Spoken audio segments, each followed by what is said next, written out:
Welcome to All Things Spend, a podcast that explores how organizations can manage their spend better with practical ideas, real experiences, and honest conversations. I'm Krishna. I spent close to 2 decades working in procurement, sourcing, and finance across organizations like Unimarket, Quest Group, Digitide, Connect, Genpact, and Wipro. This podcast is not sponsored by my past or current employers. It's simply my space to share what I have learned about building effective procurement functions and using spend to create business value. All right, let's begin.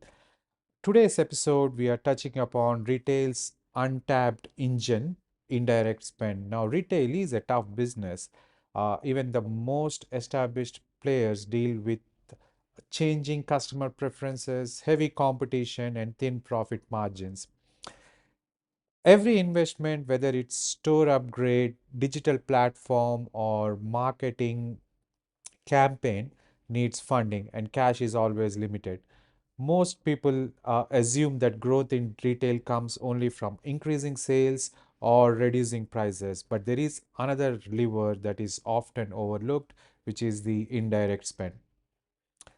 Indirect spend, also known in many of the Western side organizations as not for resale spend, covers everything that supports the business but isn't sold to customers.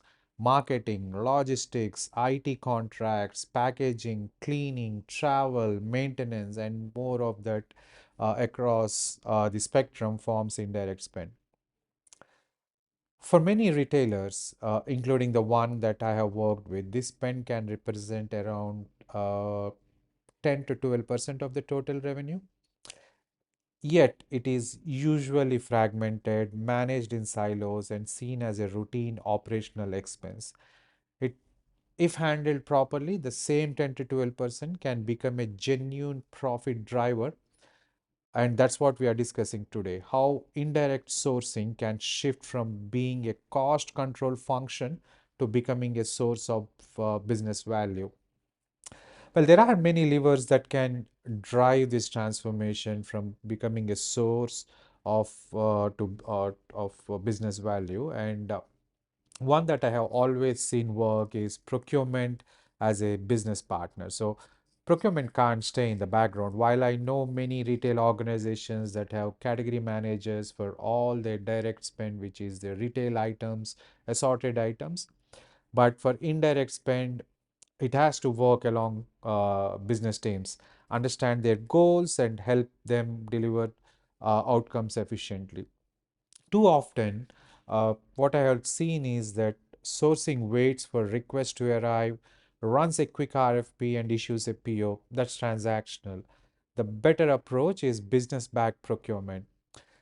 Whether the sourcing team engages early, understand what the business is trying to achieve, and explore how to deliver it faster, better, or at a lower cost, or procurement team proactively building the indirect category strategy would help indirect teams to partner more with business so that it becomes business backed procurement. See, when you partner with business, it's not about asking how much can we save. It is more of asking how can we spend smarter, how can we spend better, and in most cases eliminate the entire spend as well. I know of an organization which did a 90-day spend management drive, leveraging the zero based budgeting techniques, and the spend got reduced by around 7-8% in those 90 days drive. Now, when procurement takes that view, we earn trust and become part of a strategic discussions and not just an administrative stuff wherein we flip the purchase orders from the request. The second thing that forms very important while dealing with the indirect spend in the retail industry is price is only one part of the cost. Let's take let's take simple example. Now, this was from a couple of years ago, but two vendors offer cleaning services across stores.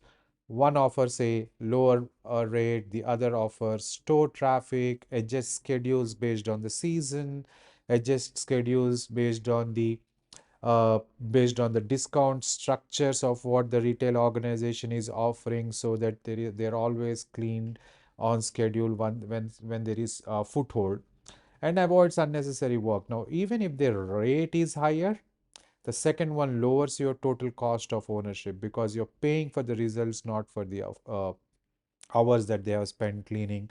That's the key idea, right? And understanding what you truly need and finding the most efficient way to meet it. When retailers adopt this mindset, they uncover value that the same price cuts can never deliver. Now, the third thing that I always have seen work is building visibility into the spend. Now, this is common across your direct spend, across your indirect spend, across your merchandise spend, across your non-merchandise spend. But since we are talking about your indirect spend, which is your non-merchandise spend, in most retail businesses, indirect spend is spread across departments. Marketing deals with agencies, IT with hardware, HR with training vendors, and stores handle their own maintenance. Nobody has a full picture of the total spend or supplier overlap. And the reason why this happens is because if you are selling a product on a shelf, you need to manage the profit, or you need to calculate the profit of that particular category, and then hence you source it better. But from an indirect spend perspective, nobody has a full picture of the total spend or supplier overlap. When this data is consolidated and analyzed, there would be many patterns that you would be noticing. Same store having multiple vendors for the same kind of category, different stores in the same region having multiple vendors for the same kind of category of spend. So you would find multiple supplier providing similar services, inconsistent pricing, and or duplicate contracts across regions. Now, when you use digital spend analytics to help create that visibility, once you see the data clearly, you can standardize specifications, streamline suppliers, and negotiate more effectively. Now, visibility builds control, and control drives savings. What is often also missing is the whole emphasis on how the people would be managed from a direct spend perspective or goods for sale perspective, and not so much on the goods not for resale perspective. Now, we need to strengthen people and their capability. Transformation depends on people more than tools or any spend analytics technology or any of those sourcing technology. Procurement needs professionals who understand cost structure, can analyze supplier economics, and confident to challenge assumptions, right? They need to speak the language of business and not just procurement. When you sit across the table with a CIO or their team, you need to understand the integrities of how the IT function is operating, what kind of different softwares are there, right from point of sale to marketing to digital marketing, and build a strategy around it, and then work with your stakeholders. Many of the most effective teams I have seen start very small, deliver strong results either in one category or one subcategory, and then expand the influence. Once leadership sees the tangible value in the indirect spend, procurement naturally becomes a trusted advisor. When skilled people deliver early wins, credibility grows, and procurement moves from chasing approvals, cutting purchase orders, to more of shaping those decisions. Set clear ambitions and goals. If the goal is to transform, the targets must be meaningful, right? So savings of around 10 to 15% on addressable spend are achievable in most organizations. Even if few categories fall short, the overall impact is significant. A well structured indirect sourcing program often pays for itself within a year. Each experienced sourcing professional can deliver savings exceeding 0.5 million to $1 million annually. For most retailers, this can translate into somewhere around 75 to 125 basis points of additional profit.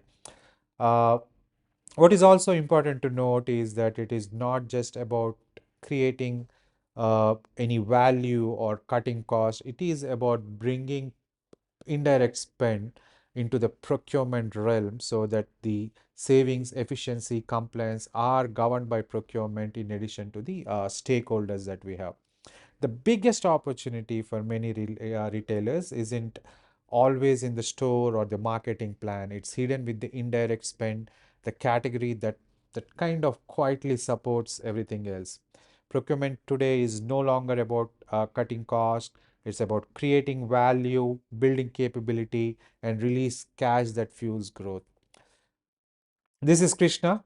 You have been listening to All Things Spend. Thanks for tuning in. Let's see you in the next episode.